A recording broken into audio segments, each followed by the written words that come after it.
আমাদের শহরে মানুষ বস্তুবাদী না, মানুষ বস্তুবাদী, কেউ অন্যের দিকে তাকানোর সময় নাই।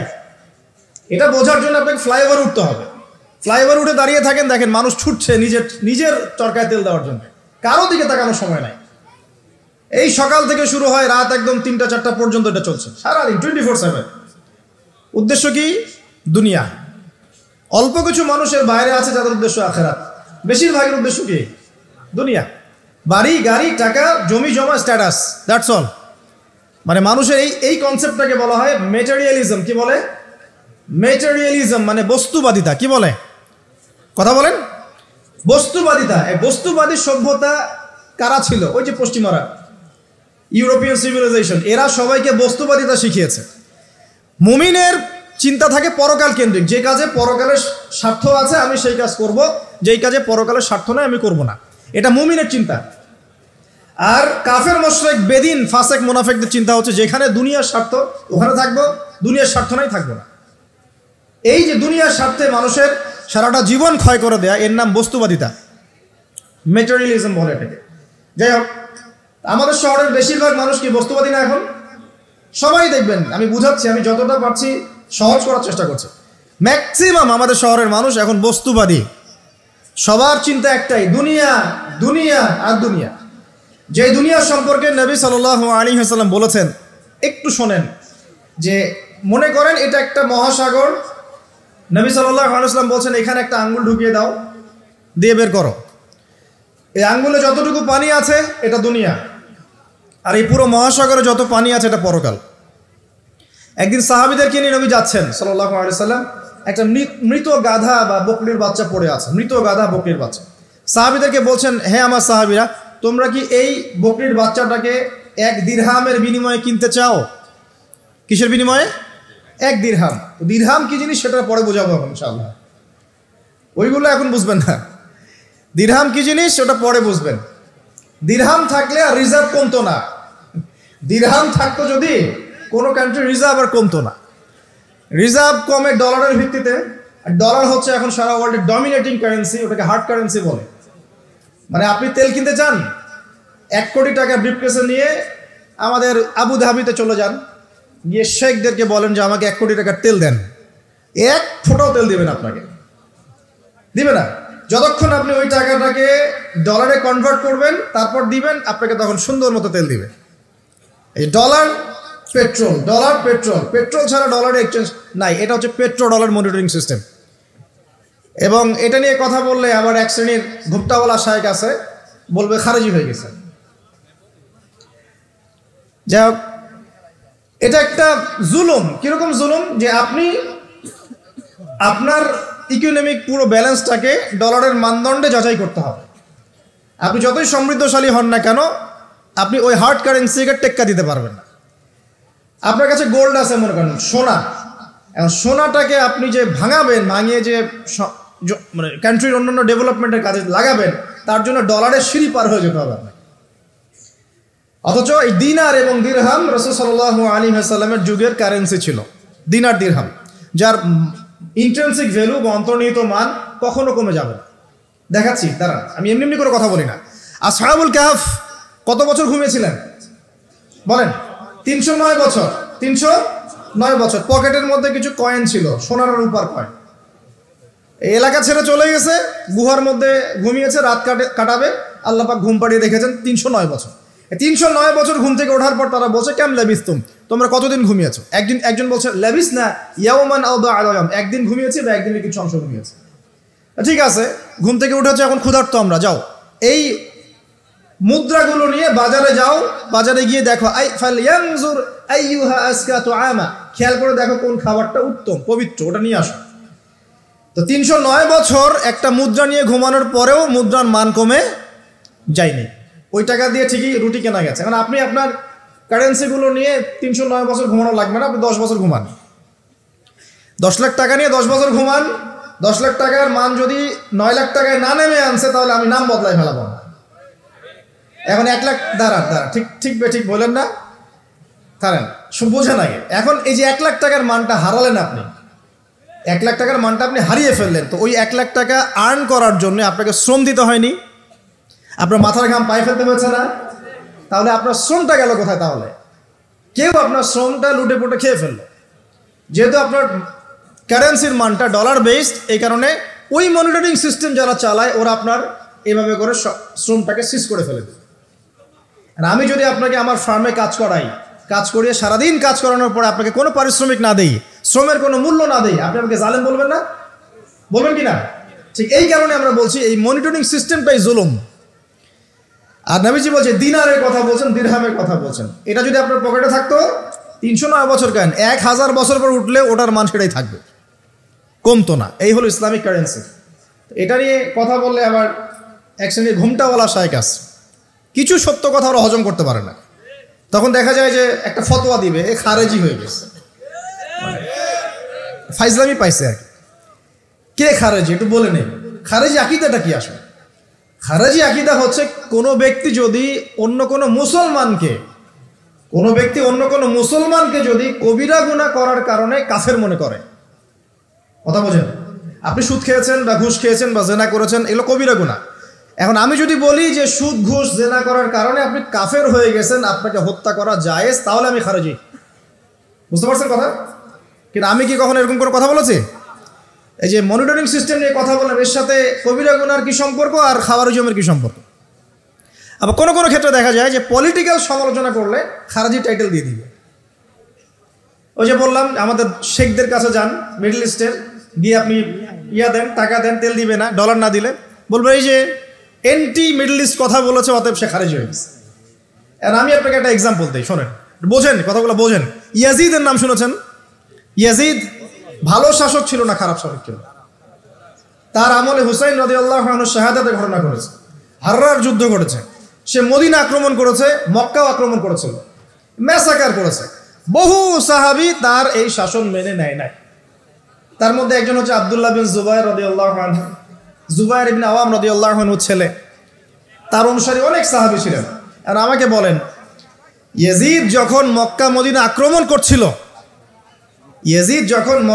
আক্রমণ করছিল, বা তার সেনাবাহিনীরা যখন ইমাম হুসাইনকে কারবালার প্রান্তরে শাহাদত দিচ্ছে বা আক্রমণ করছে তার সপরিবারে, এখন যে সাহাবীরা তার বিরুদ্ধে একটু অবস্থান নিয়েছে, এই সবগুলো সাহাবী কি কাফের হয়ে গেছে, তাগুত হয়ে গেছে, আর খারেজি হয়ে গেছিল নাকি?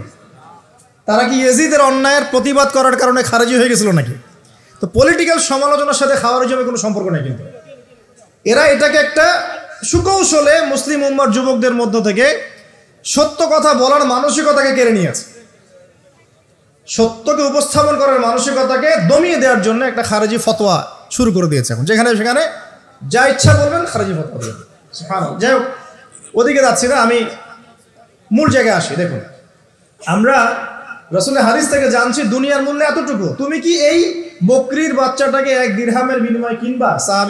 সাহাবীরা বলছেন 1 দিরহাম কেন ইয়া রাসূলুল্লাহ সাল্লাল্লাহু আলাইহি ওয়াসাল্লাম, বিনা মূল্যেও যদি আপনি আমাকে এটা দেন বা আমাকে এটা দেয়া হয়, আমি এটা কিনবো না। বিনামূল্যেও যদি আমাকে এই মৃত বা এই পচা গলা এই গাধার বাচ্চা, বকরির বাচ্চাকে দেয়া হয়, আমি কিনবো না। নবী সাল্লাল্লাহু আলাইহি ওয়াসাল্লাম বলছেন এটাই হচ্ছে দুনিয়া। আল্লাহ পাকের কাছে দুনিয়ার মূল্য এই বকরির বাচ্চার চাইতেও কম।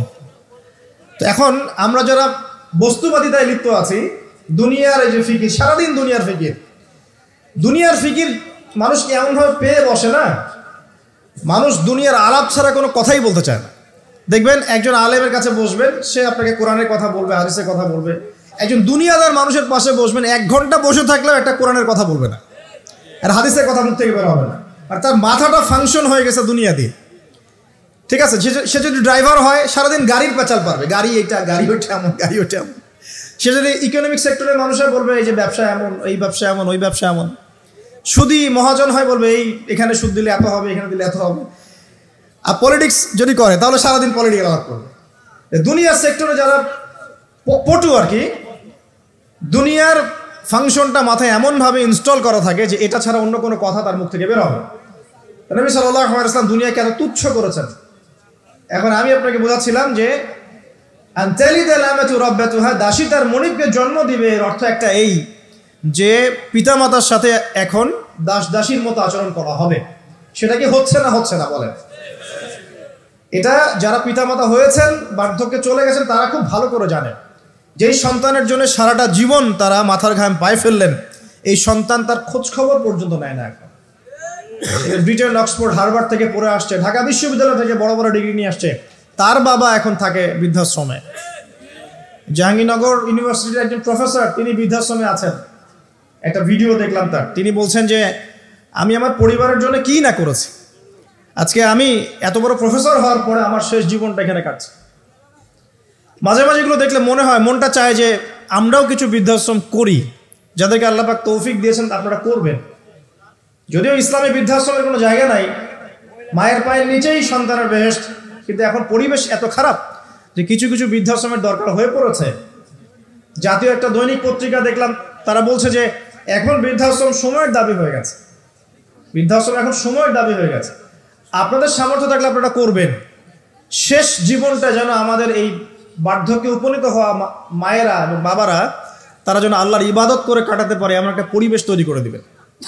টেনশন ফ্রি ভাবে তারা যেন 3 বেলা খায়, জিকির আজগার করে, তাসবিহ তাহলিল করে, কোরআন তেলাওয়াত করে, শেষ জীবনটা যেন ঈমান ইসলামের উপর থেকে মৃত্যুবরণ করতে পারে, এরকম একটা ব্যবস্থা করে দেন। ইনশাআল্লাহ বহুত নেকি হবে ইনশাআল্লাহ, আল্লাহ পাক আপনাকে বরকত দিবেন ইনশাআল্লাহ। এটা একটা ব্যাখ্যা হতে পারে। সেকেন্ড ব্যাখ্যা হতে পারে এই, দাসী তার মনিবকে জন্ম দিবে অর্থ হচ্ছে এই যে সমাজের ন্যায় অন্যায়, হক বাতিলের মানদণ্ড উল্টে যাবে, কারণ দাসী মনিবকে জন্ম দিতে পারে না। পারে? তার মানে একটা ব্যাখ্যা এটাও হতে পারে, সত্য মিথ্যা হয়ে যাবে, মিথ্যা সত্য হয়ে যাবে কিয়ামতের আগে আগে, হক বাতিল হয়ে যাবে, বাতিল হক হয়ে যাবে। ঠিক এটা অন্যান্য হাদিসে এসেছে, সত্যবাদীকে বলা হবে মিথ্যাবাদী, মিথ্যাবাদীকে বলা হবে পরম সত্যবাদী। যে ব্যক্তি আমানতদার তাকে বলা হবে খেয়ানতকারী, যে খেয়ানতকারী তাকে বলা হবে পরম আমানতদার। এটা হচ্ছে না এখন আমাদের এই বিজি শহরগুলোতে, এটা হচ্ছে না। আমাদের এখানে বিশ্বাসটা এতই কমে গেছে, দেখবেন কোনো মানুষ যদি সেধে কাউকে খাওয়ায়, আসেন হোটেলে বসেন খান, সন্দেহের চোখে তাকাবে যে না জানি আমাকে কি খাওয়াই দিল, আমাকে খাওয়ায় আবার কি লুটপাট করে, তাই না? দেখেন আমাদের শহর থেকে বিশ্বাসটা কমে গেছে না। একটা বন্ধন টিকে থাকে বিশ্বাসের উপরে। আমি বলি যে একটা সম্পর্ক শুধুমাত্র ভালোবাসার ভিত্তিতে টিকে থাকে না, ভালোবাসার চেয়ে বড় জিনিস হচ্ছে বিশ্বাস। আর সেই বিশ্বাস যখন উঠে যায় তখন পরিবার ভেঙে যায়, স্বামী স্ত্রীর বন্ধন ভেঙে যায়, সামাজিক কাঠামো ভেঙে যায়। আমাদের সমাজ থেকে বিশ্বাসটা উঠে গেছে, দেখবেন কেউ কাউকে বিশ্বাস করতে পারে না। হ্যাঁ, তো এই যে বস্তুবাদিতা আমাদের বিশ্বাসটাকে নষ্ট করে ফেললো। খেয়াল করে দেখেন, এই রাত্রেবেলা গাড়ি নিয়ে যাবেন, রাস্তায় যদি কেউ দাঁড়িয়ে থাকে, ভাই আমি খুব বিপদে পড়েছি একটু লিফট দেন, ভয়েই দাঁড়াবো না এখানে গাড়ি নিয়ে, না জানি আবার কোন ট্র্যাপে ফেলায়, তাই না? বিশ্বাস প্রতারণার কি যুগ, কেউ কাউকে বিশ্বাস করতে পারছে না, কেউ কাউকে বিশ্বাস করতে পারছে না। স্বামী তার স্ত্রীকে বিশ্বাস করে না। এই শহরে বহু স্বামী আছে এই শহরের, স্ত্রীকে বিশ্বাস করে না, কারণ জানে যে আমি বাইরে গেলে ফোনে অনেকগুলো বেটার সাথে লাইন মারে, স্বামী খুব ভালো করে যায়। এই কারণে দেখা যায় স্বামীও বাইরে আবার কয়েকটা একাধিক ওই যে বলবো উপস্ত্রী, উপপত্নী জোগাড় করে রেখে দিচ্ছে, আছে না? মেয়ে স্ত্রী বাসায়, স্বামী যখন চলে যায় স্ত্রী অন্যের সাথে পরকিয়া করে, আবার স্বামী বাইরে গিয়ে স্ত্রীকে বাদ দিয়ে অন্য মেয়ের সাথে পরকিয়া করে। এই জিনিসটাই শহরে বেশি রকম। বলেন, লজ্জা করেন না, সত্যি কথা বলেন, এটা বেশি রকম, বেশি দিন দিন বাড়ছে। আর যে মিডিয়াগুলো আমরা দেখি এগুলোই শিখায় আমাদের, পরকিয়া শিখায় না, পরকিয়া শিখায়। আর এটা যে এত ভয়াবহ মহামারী আকার ধারণ করেছে না, অনেক ক্ষেত্রে দেখা যায় স্বামী অফিসে যাওয়ার সাথে সাথেই বয়ফ্রেন্ড বাসায় হাজির। এই যে বাক্সে বাক্সে বন্দি জীবন বললাম, বাক্সে বাক্সে বন্দি ফ্ল্যাটের ভিতরে তো ঢুকলে আর বোঝা যায় না ভিতরে কি হচ্ছে। কত ফ্ল্যাটে যে জেনা হয় এখন এই শহরে আল্লাহ ভালো জানে। এই ফ্ল্যাটের প্রত্যেকটা ইঞ্চি ইঞ্চি মাটি আল্লাহর কাছে সাক্ষী দিবে। যেখানে যে মাটিতে বসে অবিবাহিত যুবক যুবতী জেনা করেছে আর বিবাহিত যুবক যুবতীরা এবং এই স্বামী স্ত্রী জেনা করেছে, এর ইঞ্চি ইঞ্চি মাটি আল্লাহর কাছে কথা বলবে, এর ইঞ্চি ইঞ্চি মাটি আল্লাহর সামনে কথা বলবে। ইয়াউমা ইযিন তুহাদ্দিসু আখবারাহা, সেদিন ইয়াউমা ইযিন, সেদিন তুহাদ্দিসু আখবারাহা, জমিন তার খবর বলবে আল্লাহর কাছে। জমিনের কোথায় কোন পাপ হয়েছে সব বলে দিবে। এই জমিনে এখানে দাঁড়িয়ে জেনা করেছে, ওইখানে দাঁড়িয়ে মদ খেয়েছে, ওইখানে কাউকে খুন করেছে, জমিন বলে দিবে। একটা কথা এখানে মাঝখানে বলে দেই, যারা অবিবাহিত যুবক যুবতী আছো, এই লেকচার তোমরা যারা শুনছো, তোমাদের মধ্যে কেউ যদি জেনা করে থাকো, অবিবাহিতের কথা বলছি, তোমাদের কাঁধের মধ্যে এখন 100 বেত্রাঘাতের শাস্তি ঝুলে আছে। সূরা নূরের 1 থেকে 3 নম্বর আয়াত পড়ে দেখবে, অবিবাহিত যুবক যুবতী যদি জেনা করে তাদের শাস্তি হচ্ছে 100 বেত্রাঘাত, তাও জনসমক্ষে, এবং এক বছরের জন্য নির্বাসন। এই বিধানগুলো যদি পৃথিবীর কোনো দেশেও না থাকে, আসমানে আছে। মরার সাথে সাথেই এই বিধান কার্যকর হবে ইনশাআল্লাহ। বাঁচার বুদ্ধি কি? একটাই উপায় আছে। এই লেকচার কেন চলে গেছে? অনতিবিলম্বে অজু করবে, অজু করে খালেসভাবে রাতের শেষ রাতে জায়নামাজ বিছাবে, জায়নামাজ বিছিয়ে আল্লাহর সামনে দাঁড়িয়ে 2 রাকাত নামাজ পড়বে, পড়ে নিজের পাপের কথা স্মরণ করে চোখ দিয়ে দরদর করে পানি ফেলে দিবে, আল্লাহকে সেজদায় গিয়ে বলবে, আল্লাহ আমি জেনা করেছি, আমাকে মাফ করে দাও। আল্লাহ আমার এই পাপের কথা কেউ জানে না, তুমি জানো, মাফ করে দাও। এই মাফ নেওয়ার পরে আবার ওই যার সাথে করেছেন ওর সাথে আবার লিঙ্ক আপ করার চেষ্টা করেন না। আসো আমরা জেনা করেছিলাম, আসো বিয়ে করে নেই, এটা সলিউশন না। জেনা করেছেন, আগে তওবা করে ফিরে আসতে হবে, তারপরে পুরো জীবন ইসলামিক লাইফ লিড করতে হবে। আল্লাহ যদি দেখেন যে হ্যাঁ আপনি ঠিকঠাক তওবা করে আল্লাহর পথে চলছেন, আল্লাহ তখন আপনাকে নেককার স্ত্রী দিবে ইনশাআল্লাহ।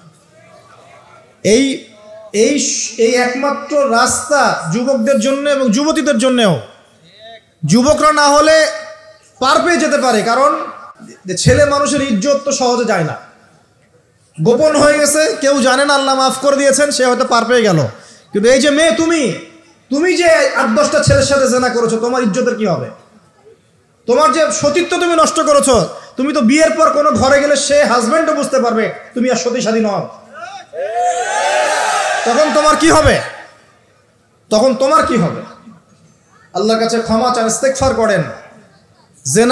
জেনার ফলশ্রুতিতে সমাজে মহামারী নেমে আসে। জেনা, পরকীয়া, অশ্লীলতার কারণে সমাজে এমন সব রোগ ব্যাধির উদ্ভব হয় যেগুলো কখনো ছিল না। এই শহরটা জেনার শহর, আমাদের এই ঢাকা শহর জেনার শহর। আপনাকে এটা বোঝার জন্য আমার লেকচার না শুনে আপনি পেপার পত্রিকা ঘাটেন, অনলাইন সার্চ করেন, দেখবেন এই শহরে আনাচে কানাচে জেনা হয় এবং ওপেন জেনা হয়, মানুষ জেনাকে হালাল মনে করে। এই শহরের যুবক যুবতী যারা একে অপরের সাথে বয়ফ্রেন্ড গার্লফ্রেন্ড কালচারে লিপ্ত আছে, এটাকে তারা হালাল মনে করে, কেউ হারামও মনে করে না। কত বড় সাহস দেখায়! আর রাস্তা দিয়ে আমরা হেঁটে গেলেও বয়ফ্রেন্ড গার্লফ্রেন্ড এসে আমাদেরকে সালাম দেয়, হুজুর আমাদের জন্য একটু দোয়া করেন। তো প্রত্যেকটা পার্কে যাবেন, এই যে আপনাদের রেস্টুরেন্টগুলোতে যাবেন, দর্শনীয় যে স্পটগুলো সেখানে যাবেন, দেধার সে জেনা হচ্ছে, জেনা আর জেনা।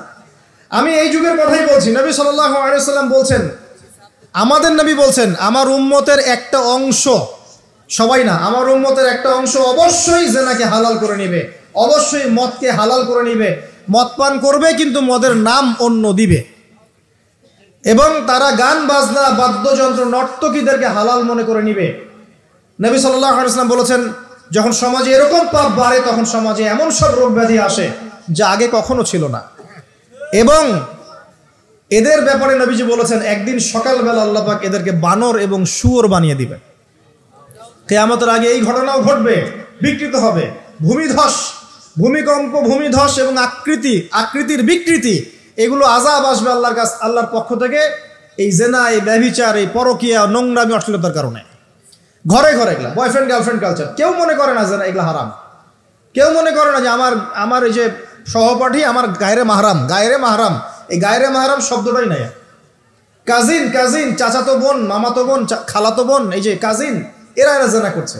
কি দেখা বাকি রেখেছে এই যুগে আমরা দেখছি যে নিজের মেয়ের সাথে পিতার শারীরিক সম্পর্ক।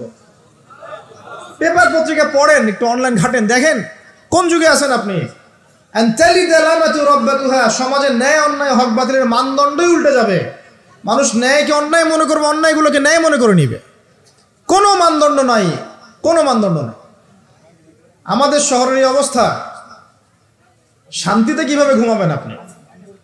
নিশ্চিন্তে থাকবেন কিভাবে? কখন যে আল্লাহর গজব চলে আসে।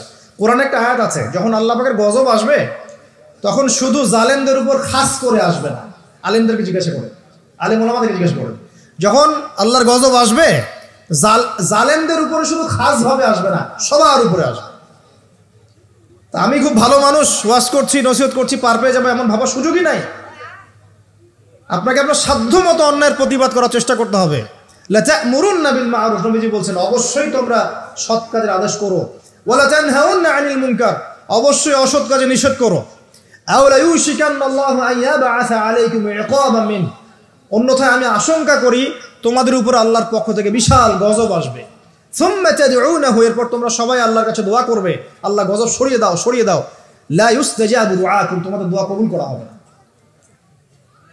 নবী সাল্লাল্লাহু আলাইহি ওয়াসাল্লাম বলেছে, মান রাআ মিনকুম মুনকারান, তোমাদের মধ্যে যে কেউ হুএভার হি ইজ, যে কেউ যদি কোনো মুনকার, নোংরা গর্হিত কোনো কাজ দেখে, তাহলে যেন ফাল ইউগাইয়ির বিয়াদিহি, তার সামর্থ্য থাকলে হাত দিয়ে যেন ঠেকায়, সামর্থ্য থাকলে হাত দিয়ে যেন ঠেকায়। যাদেরকে আল্লাহ পাক হাত দিয়ে ঠেকানোর ক্ষমতা দিয়েছেন তাদেরকে আল্লাহ জিজ্ঞাসাবাদ করবেন, কেন ঠেকালে না তুমি? জেনার লাইসেন্স দিলে কেন? মদের লাইসেন্স দিচ্ছে কেন? ঠেকালে না কেন তুমি? অন্যায় কাজকে ঠেকালে না কেন? যদি তুমি না পারো, ইল্লাম ইয়াস্তাতি, যদি সে না পারে, তাহলে ফাল ইউগাইয়ির বিলিসানি, তাহলে যেন মুখ দিয়ে সেটা প্রতিবাদ করে। এই যে মুখ দিয়ে প্রতিবাদ করার ক্ষমতা আলেম ওলামার আছে, যাদের হাতের ক্ষমতা নেই মুখের ক্ষমতা আছে। সেটাও যদি না পারো, ইল্লাম ইয়াস্তাতি, সেটাতেও যদি সে সক্ষম না হয়, ফাবিকলবিহি, তাহলে যেন অন্তর দিয়ে ঘৃণাটা পর্যন্ত করে। ওয়াবিযালিকা আদআফুল ঈমান, এটা হচ্ছে ঈমানের সবচেয়ে নিকৃষ্ট একটা অবস্থা, সর্বনিম্ন অবস্থা। এর নিচে ঈমানের কোনো অবস্থাই নাই। তার মানে অন্যায় দেখে আমাদের যাদের মনে কোনো ফিলিংসই কাজ করছে না, তার মানে আমাদের ঈমান নাই আসলে। সহজ কথা, ঈমানের সেই তেজ নাই আমাদের মধ্যে। আসুন, একটা ব্যাখ্যা এটাও হতে পারে সমাজে ন্যায় অন্যায় হক বাতিলের মানদণ্ড উল্টে যাবে। একটা জায়গায় যাচ্ছি, তার আগে একটা কথা বলতে ভুলে গিয়েছিলাম। এখন বিবাহিত যারা আছে, এই যে দেবর আর ভাবি, এই যে শালি আর দুলা ভাই, মধুর সম্পর্ক না এগুলা? দাঁড়া, এগুলো মধুর সম্পর্ক। দেখা যায় সুবহানাল্লাহ, এই যে আমার এখানে ফোন আছে না, আমাদের অফিসিয়াল পেজ আছে, অফিসিয়াল পেজে যত প্রশ্ন আসে দেখি ম্যাক্সিমাম জেনা কেন্দ্রিক, ব্যভিচার কেন্দ্রিক, পরকীয়া কেন্দ্রিক। একজন প্রশ্ন করেছে যে দুলা ভাইয়ের চরিত্র এত খারাপ ছিল, আর ওই মেয়ের বয়স তখন কম ছিল, 13 বছর বয়স। 13 বছর বয়সের মেয়ের দিকে সে চোখ দিয়েছে। যাকে বিয়ে করেছে তার সাথে তো সম্পর্ক আছেই। এটা কে? আচ্ছা, যাকে বিয়ে করেছে ওর সাথে তো সম্পর্ক আছেই। তারপরে আপনার শালির সাথে সম্পর্ক। এখন শালির সাথে তার 2 বছর ধরে সম্পর্ক করার পর সেগুলোর ভিডিও ধারণ করেছে, ধারণ করে তাকে ব্ল্যাকমেইল করছে যে যদি আমার সাথে খারাপ কাজে সে রাজি না হয় তাহলে এই ভিডিওগুলো ভাইরাল করে ফেলবো। এই যে অনলাইনের যুগ, এখন তো মানুষ নিশ্চিন্তে মানুষ যে একটা প্রাইভেট লাইফ লিড করবে সেটাও করতে পারে না। প্রাইভেট লাইফের সব কিছু রেকর্ডেড হয়ে যায়, হয় না? এটা একটা ফিতনা, মহা ফিতনা। সে রেকর্ড করেছে, এইভাবে ব্ল্যাকমেইল করে এই শালীর সতীত্ব নষ্ট করলো। 1 বছর 2 বছর না, 3 বছর ধরে। এখন এই মেয়ে প্রশ্ন করছে পেজের মধ্যে যে এখন তার মানসিক অবস্থা এতই খারাপ, সে জিজ্ঞাসা করছে আমি যদি আত্মহত্যা করি তাহলে আমার পাপ হবে কিনা। এই মেয়েটা যদি আপনার বোন হতো কি করতেন আপনি? আল্লাহ না করুক, এই মেয়ে যদি কারো মেয়ে হতো তাহলে কি করতেন আপনি? আপনার কাছের কেউ হলে আপনি কি করতেন? এখানে ওই শাস্তিটা না বলে সামনে যেতে পারছি না। শোনেন, যারা বিবাহিত ব্যক্তি হওয়ার পরেও পরকীয়া করেছেন, বিবাহ করার পরেও পরকীয়ার পাপে লিপ্ত ছিলেন বা এখনো আছেন, জেনে হোক না জেনে হোক করেছেন, অথবা এটা জেনে করেছেন যেটা একটা খারাপ কাজ তারপরেও করেছেন, রাসূলুল্লাহ সাল্লাল্লাহু আলাইহি ওয়াসাল্লামের হাদিস এবং আল্লাহ পাকের কালাম অনুযায়ী তাদের শাস্তি হচ্ছে কোমর পর্যন্ত মাটিতে পুঁতে ফেলে পাথর নিক্ষেপ করে রজম করে হত্যা করা। ইসলামিক যদি কোনো রাষ্ট্র থাকতো বা এটা যদি হতো, বা এটা যদি ইমামুল মাহদির যুগ হতো বা ওমর রাদিয়াল্লাহু আনহুর যুগ হতো, তাহলে এই শাস্তির বাইরে আপনি চলতে পারতেন না যদি এটা প্রমাণ হতো। এই শাস্তি যদি দুনিয়াতে কার্যকর নাও হয়, আপনি যদি তওবা না করে মারা যান, তাহলে কিয়ামতের মাঠে এই শাস্তি আপনি ভোগ করবেন। খুব মজা লাগছে পরকীয়া করতে। সকালে একটার সাথে, দুপুরে একটার সাথে, আজকে একজনের সাথে রাত কাটান, কালকে আরেকজনের সাথে রাত কাটান, খুব মজা পাচ্ছেন। রাত্রেবেলা মদ খান আর হোটেলে রাত কাটান, সকালবেলা আবার অফিসে যান। আমাদের শহরের এগুলা কালচার কোত্থেকে আসলো? এই শহরকে পবিত্র করবে কে এবং এই শহরের আসল রূপগুলো স্পষ্ট করবে কারা? খুব মজা পাচ্ছেন এগুলোতে। সুবহানাল্লাহ। একটা বিষয় বুঝাই, ইসলামে কেসাস আছে, কেসাস। মনে করেন আমাকে কেউ হত্যা করেছে, আপনি তাকে হত্যা করতে পারবেন। মনে করেন আপনি কাউকে হত্যা করেছেন, ঠিক আমাদের লজের মধ্যে কেউ যদি কাউকে হত্যা করে তাকে ফাঁসি দেওয়া হয় না? এরকমই কেউ যদি কাউকে হত্যা করে, ইসলামের বিধান কিসাস করা, মানে হাতের বদলে হাত, চোখের বদলে চোখ, কানের বদলে কান, নাকের বদলে নাক, জানের বদলে জান, যদি প্রমাণ হয়। কিন্তু এখানেও হত্যাকারীর বাঁচার সুযোগ আছে। কিরকম? মনে করেন আপনি আমার পরিবারের কাউকে হত্যা করেছেন, আল্লাহ না করুন, এখন আপনি এসে আমাকে ক্ষমা চাচ্ছেন যে আমার ভুল হয়ে গেছে, আমি রক্তপণ দিব, আমাকে মাফ করে দেন। এখন আমাদের পরিবারে কি আপনাকে বললো ঠিক আছে আপনাকে মাফ করে দিলাম, আপনার কেসাস করার দরকার নেই, আপনি রক্তপণ দিয়ে দেন, তাহলে আপনি বেঁচে থাকার সুযোগ পেলেন। কথা বুঝতে পারছেন? আরেকটা হচ্ছে মুরতাদ। মনে করেন কেউ ইসলামের কিছু বিষয়কে অস্বীকার করেছে, তাকে জেলখানায় বন্দি করে রাখা হবে, সুযোগ দেওয়া হবে যে আপনি কি এগুলো জেনে শুনে বলেছেন নাকি এর উপর অটল থাকবেন না ফিরে আসবেন। সে যদি বলে না আমি তওবা করলাম, আমি এগুলো থেকে ফিরে আসলাম, ও বেঁচে থাকার অধিকার পেয়ে গেল। কিন্তু বিবাহিত ব্যক্তি যারা ব্যভিচার করেছে, বিবাহিত ছেলে বা মেয়ে ব্যভিচার করেছে, তওবা করে যদি ফিরেও আসে, রজমের শাস্তি থেকে বাঁচার কোনো সুযোগ নাই। বুঝাতে পারছি না? একজন মহিলার কথা বলি তাহলে বুঝতে পারবেন। এটা একজন মহিলা সাহাবীর ক্ষেত্রেও হয়েছে, একজন পুরুষ সাহাবীর ক্ষেত্রেও হয়েছে। আচ্ছা, পুরুষ সাহাবীর কথা বাদ দিয়ে মহিলা সাহাবীর কথাটা বলি। মহিলা সাহাবী এসেছেন, এসে নবীজিকে বলছেন ইয়া রাসূলুল্লাহ তাহিরনি, আমাকে পবিত্র করুন, আমি একটা অন্যায় করেছি, আমি বিশাল একটা অন্যায় করেছি। নবী সাল্লাল্লাহু আলাইহি ওয়াসাল্লাম বলছে কি করেছো তুমি? তখন সে বলছে আমি জিনা করেছি। নবী সাল্লাল্লাহু আলাইহি ওয়াসাল্লাম বলছেন বাসায় যাও, বাসায় গিয়ে আল্লাহর কাছে তওবা করো, আল্লাহ পাক মাফ করে দিবেন। নবীজি এটাকে হাইড করতে চাচ্ছেন, কারণ কি যখন আপনি কেস আদালতে নিয়ে যাবেন তখন তো উপায় নাই, আপনাকে তো বিচার করতেই হবে। তুমি বাসায় ফিরে যাও, তওবা করো, আল্লাহ মাফ করে দিবেন। সে মহিলা নাছর বান্দান, না আমার বিচার করে দেন, আমার বিচার করে দেন, পরকালে আমি শাস্তি পেতে চাই না, দুনিয়াতে আমার বিচার করে দেন। নবী সাল্লাল্লাহু আলাইহি ওয়াসাল্লাম বলছে তুমি কি গর্ভবতী হয়েছো? হ্যাঁ, জেনার কারণে আমি গর্ভবতী হয়ে গেছি। এরকম হচ্ছে না এখন? আর যে অ্যাবর্শন করছে না ওই যে ক্লিনিকে গিয়ে, এটাও ট্রেন্ড হয়ে গেছে, হইল, সমস্যা কোথায়? কি এমন হয়েছে? আমার কি কেরিয়ার নষ্ট হয়ে গেছে? ফ্যামিনিস্ট নোংরা মেয়ে কোথাকার। তারপরে এই মেয়ে বলছে হ্যাঁ আমি গর্ভবতী হয়েছি ইয়া রাসূলুল্লাহ। নবী সাল্লাল্লাহু আলাইহি ওয়াসাল্লাম বলছেন বাসায় ফিরে যাও, সন্তান যখন খালাস হবে তারপরে এসে বিচার করে দেব। 9 থেকে 10 মাস সে এই সন্তানকে গর্ভে ধরলো, ধরার পরে সন্তান যখন খালাস হয়ে গেল, সে নবীর কাছে এসে সন্তান কোলে নিয়ে নবজাতক, ইয়া রাসূলুল্লাহ সাল্লাল্লাহু আলাইহি ওয়াসাল্লাম দরুদ পড়বেন, আমাকে পবিত্র করে দিন, আমার সন্তান হয়ে গেছে এখন। নবী সাল্লাল্লাহু আলাইহি ওয়াসাল্লাম বলছেন সন্তান কি দুধ খাচ্ছে? হ্যাঁ দুধ খাচ্ছে। তাহলে তুমি তাকে দুধ পান করাও। কত বছর দুধ পান করাতে হয়? 2 বছর। 2 বছর দুধ পান করাও, দুধ পান করা শেষ হবে তারপরে এসে তোমার বিচার করে দিব। এবার 2 বছর দুধ পান করানোর পর এই মহিলা এসেছে, সন্তানের হাতে একটা রুটি, নবীজিকে বলছেন ইয়া রাসূলুল্লাহ সাল্লাল্লাহু আলাইহি ওয়াসাল্লাম আমার সন্তান এখন রুটি খেতে পারে, আমার সন্তান এখন রুটি খেতে পারে, আমার বিচার করে দিন। তখন নবী সাল্লাল্লাহু আলাইহি ওয়াসাল্লাম বলছেন সাহাবীরা তোমাদের মধ্যে কেউ কি আছো এই সন্তানের দায়িত্ব নিবে? একজন আনসার সাহাবী বলছেন আমি দায়িত্ব নিব। তখন এই আনসার সাহাবীর কোলে নবী সাল্লাল্লাহু আলাইহি ওয়াসাল্লাম এই বাচ্চাকে তুলে দিলেন। তুলে দেওয়ার পর খালিদ বিন ওয়ালিদ রাদিয়াল্লাহু আনহু অন্যান্য সাহাবীদেরকে বললেন যাও এই মহিলাকে নিয়ে যাও, কোমর পর্যন্ত গেড়ে দিয়ে রজম করে হত্যা করো। এবার এই মহিলাকে নিয়ে যাওয়া হচ্ছে, একটা কথা বানিয়ে বলছি না, এই আপনার আলেম ওলামা যারা আছেন জিজ্ঞাসা করবেন কওমি মাদ্রাসার। এই মহিলাকে নিয়ে যাওয়া হচ্ছে, মহিলাকে পাথর নিক্ষেপ করা হচ্ছে। পাথর নিক্ষেপ করার মধ্যে খালিদ বিন ওয়ালিদ রাদিয়াল্লাহু আনহুর পাথরও ছিল। খালিদ বিন ওয়ালিদ রাদিয়াল্লাহু নাম শুনেছেন না? বীর সাহাবী, তিনি পাথর নিক্ষেপ করেছেন একটা। এই পাথরের আঘাতে ওই মহিলার কোন একটা জায়গায় লেগেছে, গায়ের লেগে রক্ত বের হয়ে গেছে, রক্তের ছিটাটা তার গায়ের এই যে কাপড় এসে পড়েছে। কাপড় এসে পড়ার সাথে সাথে খালিদ বিন ওয়ালিদ রাদিয়াল্লাহু আনহু বলছেন ছি ছি ছি ছি, আমার গায়ের মধ্যে এরকম নোংরা ব্যভিচারী মহিলার রক্ত পড়লো কিভাবে? এরকম একটা তাচ্ছিল্যের কথা বলেছেন। তখন নবী সাল্লাল্লাহু আলাইহি ওয়াসাল্লাম বলছেন হে খালিদ তুমি থামো, হে খালিদ তুমি চুপ করো, তুমি জানো এই মহিলা এই 2 বছরে 3 বছরে এত তওবা করেছে আল্লাহর কাছে, এই সমস্ত তওবা যদি মদিনাবাসীর মধ্যে বন্টন করে দেওয়া হয় তবুও কম হয়ে যাবে। আর আমি এখন দেখছি এই মহিলা জান্নাতে সাঁতার কাটছে। আমি বুঝাতে পারছি না আপনাকে প্রিয় বোন, প্রিয় ভাই, যারা বিবাহিত হয়ে ব্যভিচার করছেন, জিনা করছেন, তিনি তওবা করেছিলেন, তওবা করেছেন, আল্লাহ পাক মাফও করে দিয়েছেন, জান্নাতে চলে গেছেন, কিন্তু পৃথিবীতে তার শাস্তি কায়েম করা হয়েছে। বিবাহিত ব্যক্তি ব্যভিচার করে ফেললে তার পৃথিবীতে বেঁচে থাকার অধিকার সে হারিয়ে ফেলে। আর এই পাপটাকে আমাদের সমাজে এত সহজ বানিয়ে দেওয়া হয়েছে, যে যার সাথে ইচ্ছা পরকীয়া করতে পারে। মেয়েও করছে, ভাবিও করছে, শালিও করে, দুলাভাইও করে, সবাই আমরা পরকীয়া করতে যাচ্ছি। পরকীয়ার সয়লাভ বন্ধ করতে হবে, পরিবারে পর্দা কায়েম করতে হবে, অপসংস্কৃতি ঠেকিয়ে দেন, এইগুলা চ্যানেলগুলো বন্ধ করে ফেলেন বাসা থেকে। ইসলামিক সমাজ কায়েম না করতে পারলে আমাদের মা বোনরা সব নষ্ট হয়ে যাবে দিন দিন। আর পরিবারের ইজ্জত যখন চলে যায়, কোনো কিছুর বিনিময়টাকে ফিরে পাওয়া যাবে না। কেন পরকীয়া করতে গেছেন? আল্লাহ, আপনার যদি এতই চাহিদা থাকে আরেকটা বিয়ে করেন না কেন? বিয়ে করতে সাহস কুলায় না নাকি?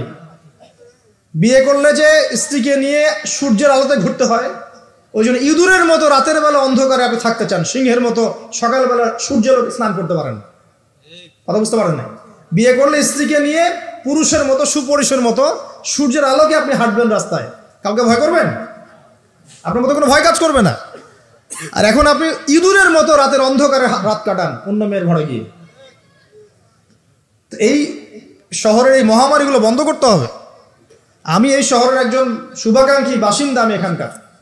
আমি আমার চোখ দিয়ে যা দেখছি এটা দেখার পর চুপ থাকতে পারি না।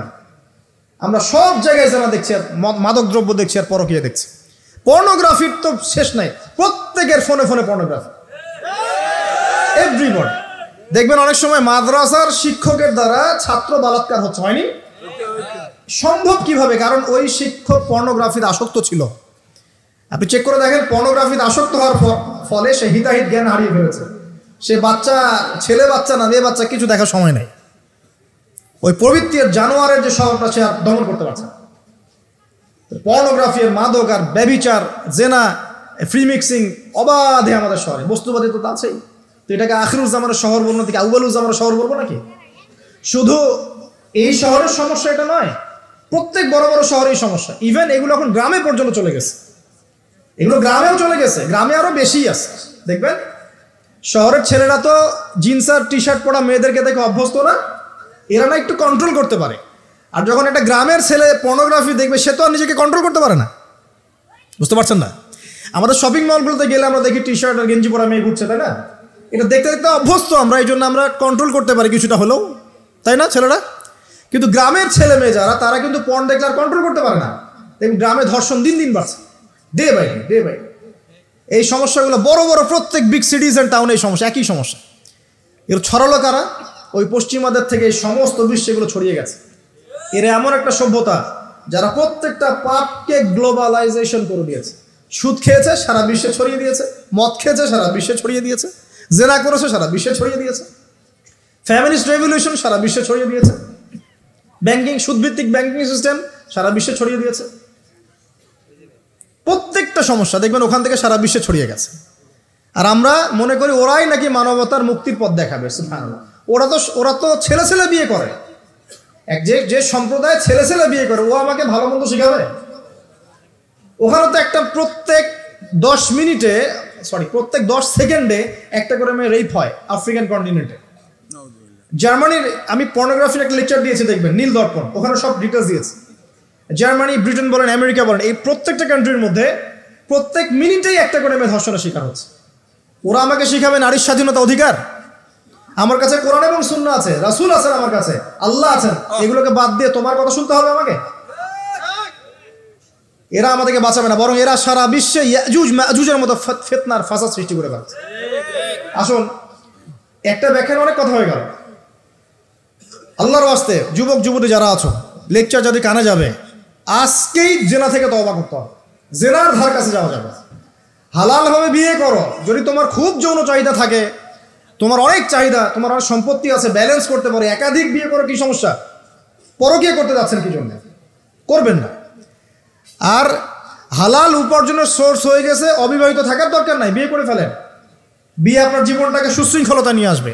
আমি গার্ডিয়ানদেরকে রিকোয়েস্ট করবো যে বিয়েটাকে সহজ করে দেন, কঠিন জটিল করেন না, জেনা বাড়তে থাকবে। না হলে যে সন্তান, যে ছেলেটাকে মেয়েটাকে ছোট মনে করছেন না, ছোট নাই, সে অলরেডি 4-5 ঘাটের পানি খেয়ে আসছে। দেখবেন আপনারা পরিসংখ্যান দেখেন, বাংলাদেশের ইয়াং ইউথ জেনারেশন যারা আছে, এদের মধ্যে ম্যাক্সিমামই বিবাহ বহির্ভূত সম্পর্ক স্বাদ পেয়ে গেছে অলরেডি। স্কুল কলেজ পাশ করেনি, এখন পর্যন্ত যৌন সম্পর্ক করে বসে আছে। আর ছোট ছোট মেয়েগুলোকে ছোট মনে হয়, বদের হাড্ডি সবগুলো। সব জায়গায় দেখবেন এরা বেশি বদের হাড্ডি। কেন বলছি জানেন? এরা ছেলেদেরকে সিডিউস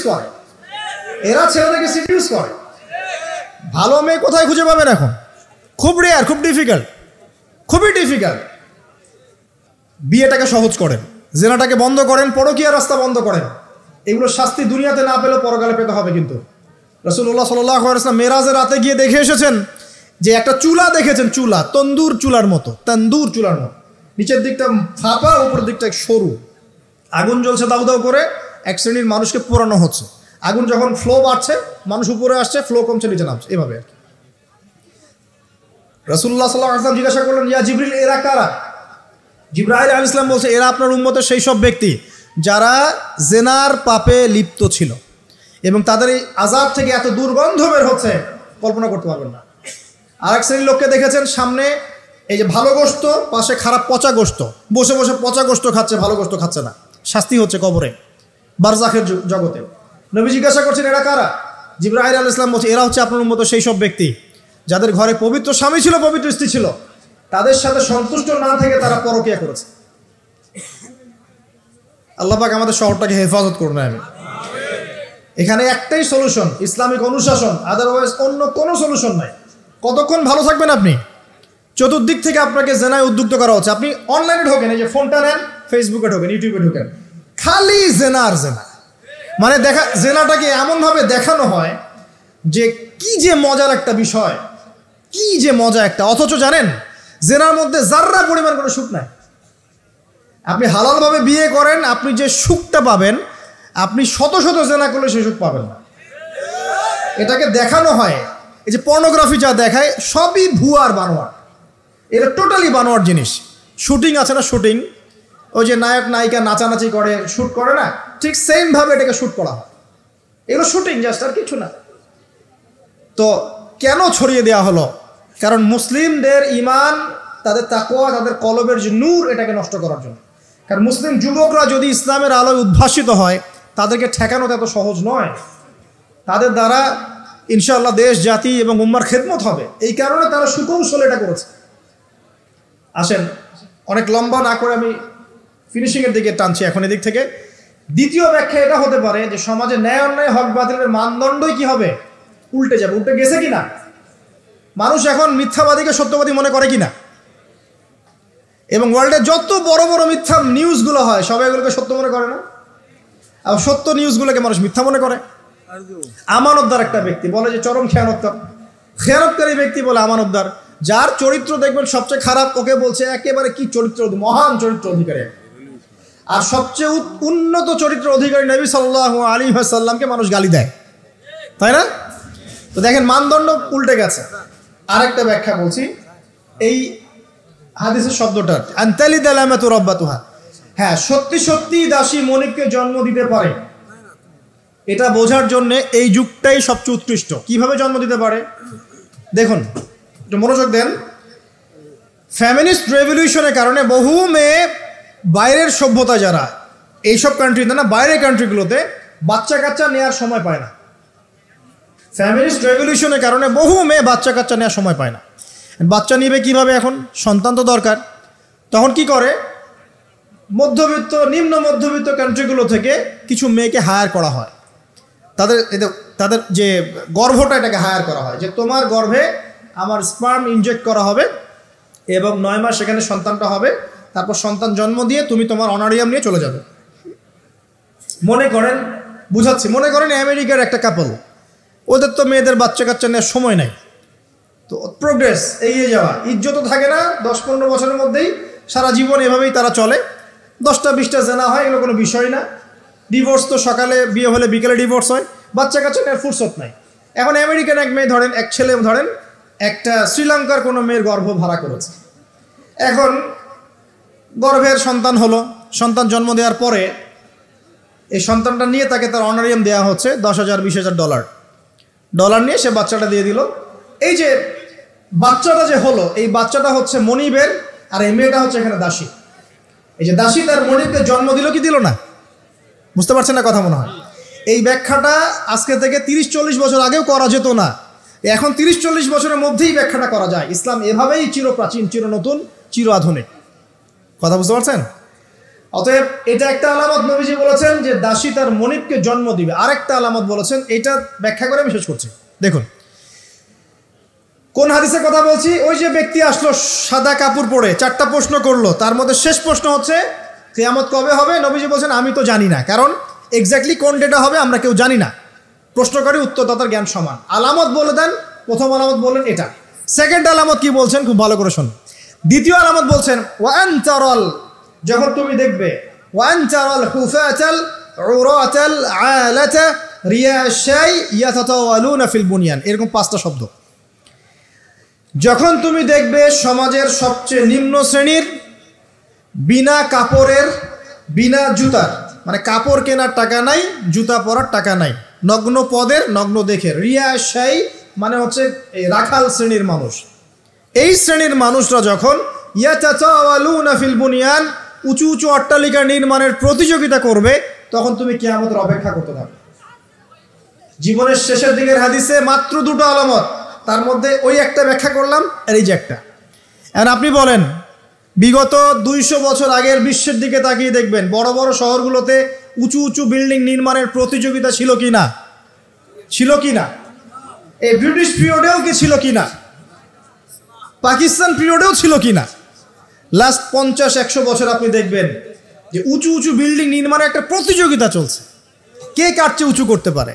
ঠিক এই যুগের কথাই নবীজি বলেছেন, এই যুগ যখন চোখের সামনে দেখতে পারবে, ফ্যান্টাজির সা, কিয়ামতের অপেক্ষা করো।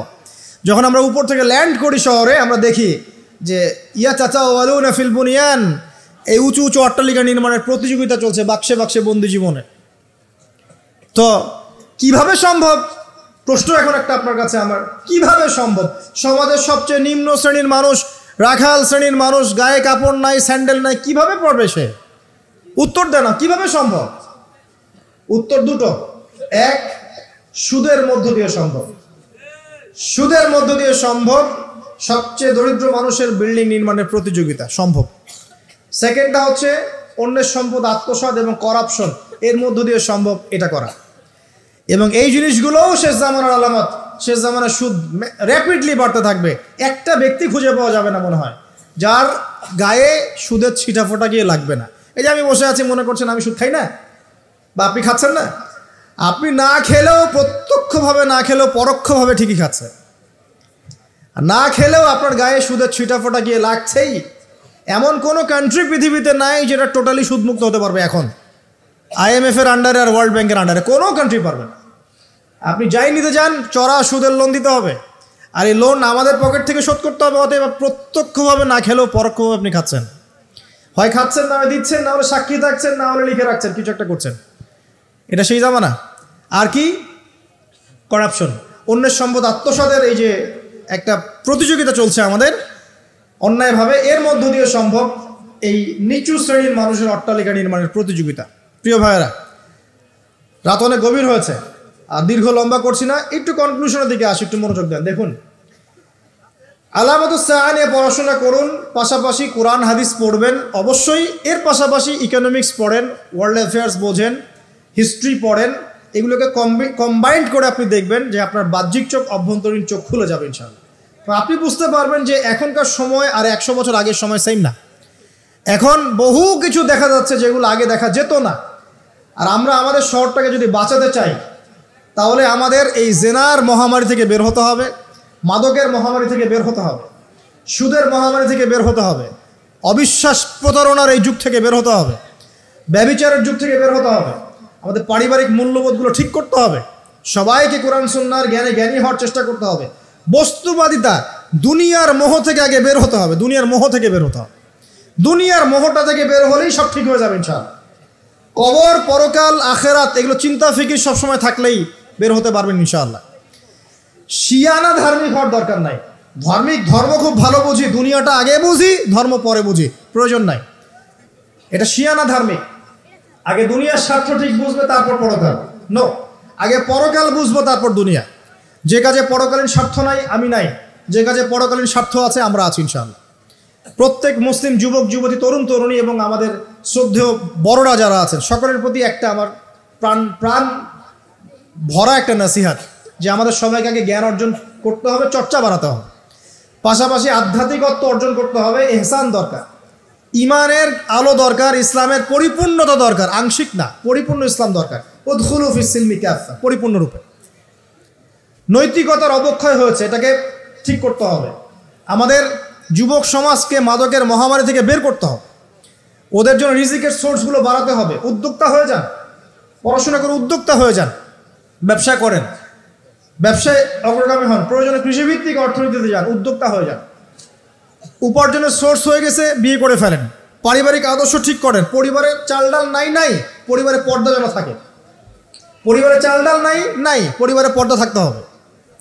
পরিবারে খাবারের সংকট আছে, থাক, পরিবারে নামাজ থাকতে হবে, তালিম থাকবে, কোরআন থাকবে, সন্তানদেরকে ইসলামিকভাবে প্রতিপালন করতে হবে। শেষ জামানার আলামতগুলো যখন দেখা যাচ্ছে, এখন আর আয়েশ করে বসে থাকার কোনো সুযোগ নাই। সর্বপ্রথম নসিহত, পড়াশোনা করুন, বস্তুবাদিতা থেকে বেরিয়ে আসুন, ম্যাটেরিয়ালিজম থেকে বেরিয়ে আসুন, পরকালের বান্দা হয়ে যাবে। পরকাল ঠিক আছে, তারপর দুনিয়া ঠিক করে। অল্পতে সন্তুষ্ট থাকার চেষ্টা করেন। এত বেশি প্রয়োজন নয় আমাদের। দুনিয়ার জীবনে এসেছি একটা পানির মতো, হাতের মধ্যে লেগে থাকা পানি, আর পরকালটা পুরো মহাসমুদ্র। মৃত গাধার মতো দাম নয় আল্লাহর কাছে দুনিয়ার। অতএব এত বেশি ফোকাস করার দরকার নেই, ব্যাস সন্তুষ্ট থাকেন। মা বোনদেরকে পর্দা রাখার চেষ্টা করেন, আপনার মেয়ের দিকে খেয়াল রাখেন, মেয়ের দিকে খেয়াল রাখেন। এই 8 বছর 9 বছর মেয়ে হয়ে গেছে, ওর দিকেও খেয়াল রাখতে হবে আপনাকে। প্রচুর বাচ্চাদের উপরে অ্যাবিউজিং বেড়েছে, বাচ্চাদের উপরে অ্যাবিউজিং প্রচুর বেড়ে গেছে। ছোট ছোট বাচ্চাদেরকে রেপ করা হচ্ছে এখন। বাসায় পর্দা খুব স্ট্রিক্টলি মেনটেন করতে হবে। এই বয়ফ্রেন্ড গার্লফ্রেন্ড কালচার বাদ দেন। এই জেনার নামে বয়ফ্রেন্ড গার্লফ্রেন্ড কালচার বন্ধ করেন, ফ্রি মিক্সিং বন্ধ করেন। আপনার মেয়েকে পড়াতে চান, আপনি মেয়েদের স্কুলে দেন, মেয়েদের কলেজে দেন, মেয়েদের মাদ্রাসায় দেন। ফ্রি মিক্সিং আছে ওখানে দিয়েন না। আপনি চাকরি করতে যাচ্ছেন মেয়ে হয়ে, যেখানে মেয়েরা চাকরি করে সেখানে করেন। ছেলেদের সাথে ফ্রি মিক্সিংয়ে যায় না। যদি ইজ্জতের মূল্য থেকে থাকে তাহলে এগুলো করেন। আর না হলে ওই যে একটা স্বনামধন্য কলেজের নাম দেখলেন কয়েকদিন আগে, একটা সার্টিফিকেট অর্জন করার জন্যে যদি আপনাকে অন্যের বিছানায় রাত কাটাতে হয়, ওই সার্টিফিকেটের মুখে থুতু দিই আমরা। কোনো প্রয়োজন আছে? ইজ্জত বিক্রি করে সার্টিফিকেট অর্জন করতে হবে? আর তোমরা একটা চাকরি পাওয়ার জন্যে অন্যায়ভাবে অন্যদেরকে হল থেকে বহিষ্কার করছো, পিটাচ্ছ, হকি স্টিক দিয়ে মারছো, এর ফল কি তোমাকে পরকালে ভোগ করতে হবে না? একটা চাকরির জন্য তুমি তোমার গায়রতকে বিসর্জন দিয়ে দিলা, অনেস্টিকে বিসর্জন দিয়ে দিলা। রিজিকের মালিক কে? অতএব আল্লাহ রিজিক দিবে তোমাকে। অন্যায়ের সাথে আপোষ করে চাকরি পেতে যাও না। অন্যায় কাজ করে অন্যায়ের পথে থেকে, অন্যায়ের পথে যারা আছে ওদেরকে সন্তুষ্ট করে চাকরির আশা করো না। ওই চাকরিতেও কোনো বরকত থাকবে না। নিজের যোগ্যতায় নিজের পরিচয় সৃষ্টি কর, নিজের পরিচয় নিজের যোগ্যতায় সৃষ্টি করো। ইনশাআল্লাহ আল্লাহ পাক তোমাকে বেহিসাব রিজিক দিবে ইনশাআল্লাহ। প্রিয় মুসলিম ভাই ও বোনেরা, আমরা এমন একটা যুগে বাস করছি, এই যুগটা আগের মতো নয়। পরিবারে ফিতনা দেখবেন, সমাজের ফিতনা দেখবেন, ধর্মে ফিতনা দেখবেন, সব জায়গায় ফিতনা দেখবেন। আপনাকে ফিতনাগুলো রিকগনাইজ করতে হবে, চিনতে হবে। চেনার জন্য জ্ঞান লাগবে, আল্লাহর নূর লাগবে, আমল বাড়াতে হবে বেশি বেশি, সুন্নাহ লাগবে, নবী সাল্লাল্লাহু আলাইহি ওয়াসাল্লামের সুন্নাহর উপর থাকতে হবে, পারিবারিক আদর্শ ঠিক করতে হবে, দাওয়াতের কাজ করতে হবে, আমর বিল মারুফ নাহি আনিল মুনকারের কাজ করতে হবে। এরপর ইনশাল্লাহ দেখবেন আস্তে আস্তে মুসলিমদের কমিউনিটির মধ্যে এই যত সমস্যা আছে ইনশাল্লাহ কেটে যাবে। আমরা জানি এই সমস্যাগুলো সাময়িক। পৃথিবী যেহেতু সাময়িক, পৃথিবীর সব কিছুই সাময়িক। পৃথিবী যেহেতু একটা সাময়িক জায়গা, এখানকার সব কিছুই সাময়িক। এখন যা চলছে পুরো বিশ্বে, এই অন্যায়, জুলুম, পাপাচার, বেহায়াপন, অশ্লীলতা কিছুই থাকবে না ইনশাল্লাহ। আস্তে আস্তে মুসলিমরা এগিয়ে যাবে, নৈতিকতার উন্নয়ন হবে, মুসলিমদের জ্ঞান বাড়বে, ঐক্য হবে ইনশাআল্লাহ। অচিরেই দেখবেন হক আর বাতিলের মাঝে বিশাল যুদ্ধ হবে। এটা বলে দিলাম, হক আর বাতিলের মধ্যে বিশাল রক্তক্ষয়ী সংঘর্ষ হবে। এবং সেখানে একজন ইহুদিও যদি পাথরের পিছনে লুকিয়ে থাকে, পাথর কথা বলবে, ইয়া মুসলিম, হে মুসলিম, ইন্না ওরা আল ইয়াহু তাআল ফাকতুলহু, আমার পিছনে একজন ইহুদি আছে, আসো হত্যা করে যাও। সব ইহুদি না, আবার যারা পশ্চিমাদের সাথে আতাত করে পুরো বিশ্বে ফিতনা ফাসাদ সৃষ্টি করছে, এদের কথা বলা হচ্ছে। কারণ জিউসদের মধ্যে ভালো মানুষও আছে যারা ইসলাম চেনে এবং ইসলামের পক্ষেই কথা বলে, এমনও মানুষ আছে, সবার কথা বলা হচ্ছে না। তো এরপরে ইনশাআল্লাহ তাআলা আল্লাহ রাব্বুল আলামিন ইমামুল মাহদি আর ঈসা ইবনে মারইয়ামের হাতে পুরো বিশ্বে শান্তি কায়েম করবেন ইনশাআল্লাহ। ওই সময় সামনে আছে। আমাদের প্রিপারেশন কি? আমাদের প্রিপারেশন হচ্ছে প্রথমত জ্ঞানের, আমলের, পারিবারিকভাবে, নৈতিকভাবে এবং মুসলিম উম্মার ঐক্যের ক্ষেত্রে দাওয়াতের মেহনতে। ইনশাআল্লাহ এগুলো বাড়তে থাকবে। আল্লাহ রাব্বুল আলামিন যাদেরকে কবুল করবেন সেই সময়ের জন্যে, তারা ইনশাআল্লাহ ওই বিজয় দেখে যাবে ইনশাআল্লাহ।